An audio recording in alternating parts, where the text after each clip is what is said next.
मध्य प्रदेश के मुख्यमंत्री डॉक्टर मोहन यादव 1 नवंबर 2024 को उज्जैन में त्रिकलेश्वर गौशाला में पहुंचकर गौ सेवा करेंगे। इसके दौरान माता पूजन भी करेंगे। इसके पश्चात अन्नाखड़ स्थित राजा माता विजय राज की सिंधिया बुंदेलखंड खेल परिसर का उद्घाटन भी करेंगे।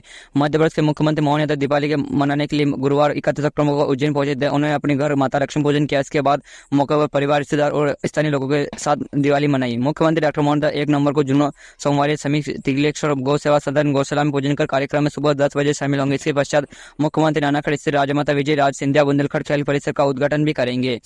उज्जैन जिला कलेक्टर नीरज कुमार सिंह हर साल 1 नवंबर को देश के साथ साथ राज्य छत्तीसगढ़, पंजाब, हरियाणा, मध्य प्रदेश, कर्नाटक, केरला और आंध्र प्रदेश अपने स्थानीय दिवस को बहुत धूमधाम से मनाते हैं। वही उत्तर प्रदेश के सीएम योगी आदित्यनाथ ने स्थानीय दिवस के मौके पर भारत के 5 राज्यों को ट्वीट कर बधाई दी है।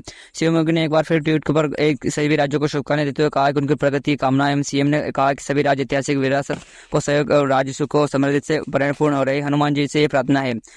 सीएम योगी ने छत्तीसगढ़ के लिए ट्वीट करते हुए कहा कि लोक संस्कृति, प्राकृतिक सौंदर्य व विपुल खनिज संपदा के परिपूर्ण छत्तीसगढ़ राज्य के स्थानीय दिवस की बहुत बहुत हार्दिक शुभकामनाएं देते हुए उन्हें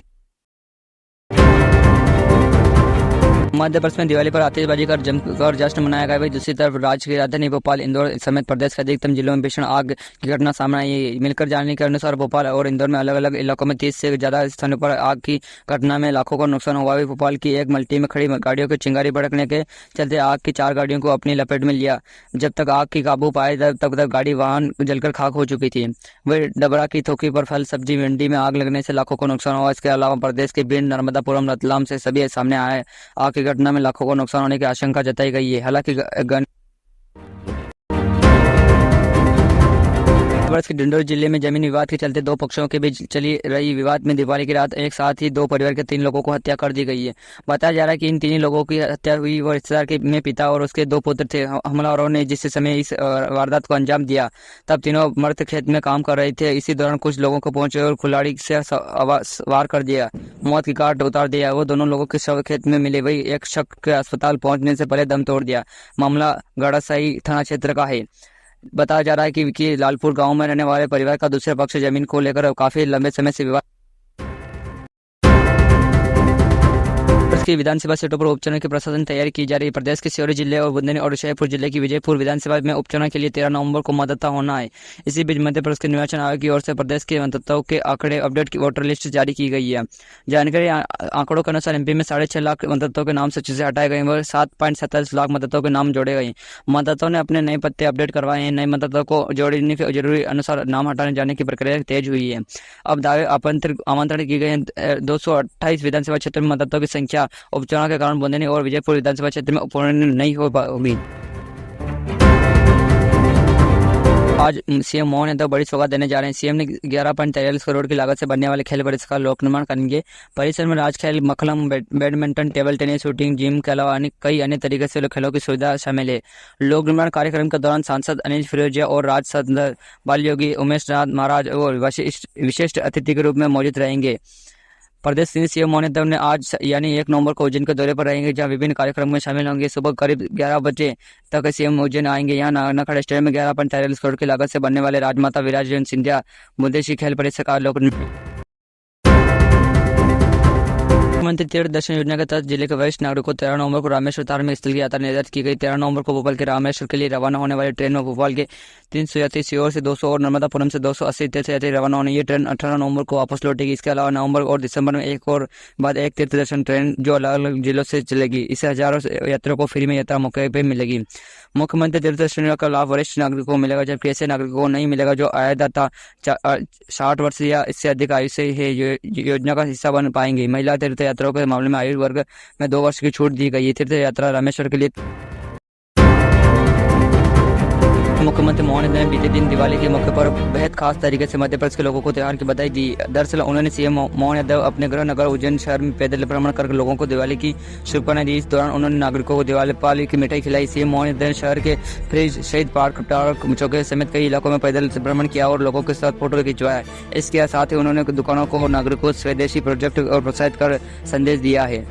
इन दौरान उज्जैन शहर के नागरिकों को चेहरे के पर मुख्यमंत्री से मिलने की खुशी का साफ दिखाई दे रहा है। इसका घटना की कई वीडियो सामने आए। इस वीडियो में मुख्यमंत्री मोहन यादव से मिलते हुए नागरिकों में आत्म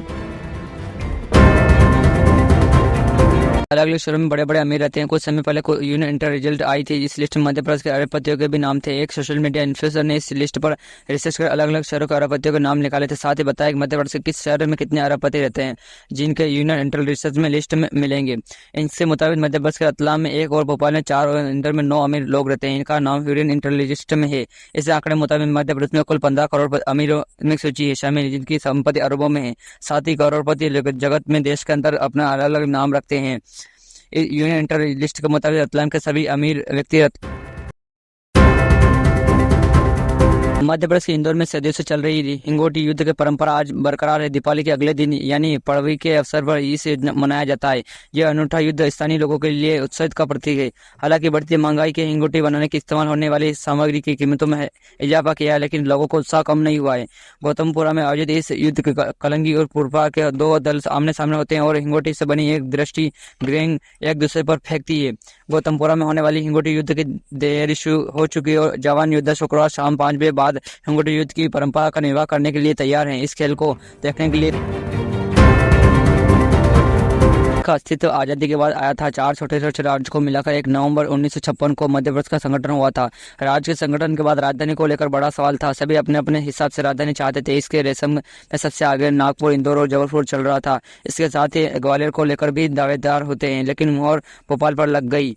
वहीं जब बात मध्य प्रदेश की राजधानी की आई तो नागपुर का दावा मजबूत किया गया। आजादी से पहले ईस्ट इंडिया कंपनी का अध्ययन मध्य प्रांत का केंद्र था। राजपूर्ण के दौरान यह स्वाभाविक पसंद लग रहा था, खासकर जब सेंट्रल प्रोजेक्ट जिसमें मकराई, बरार और आज छत्तीसगढ़ को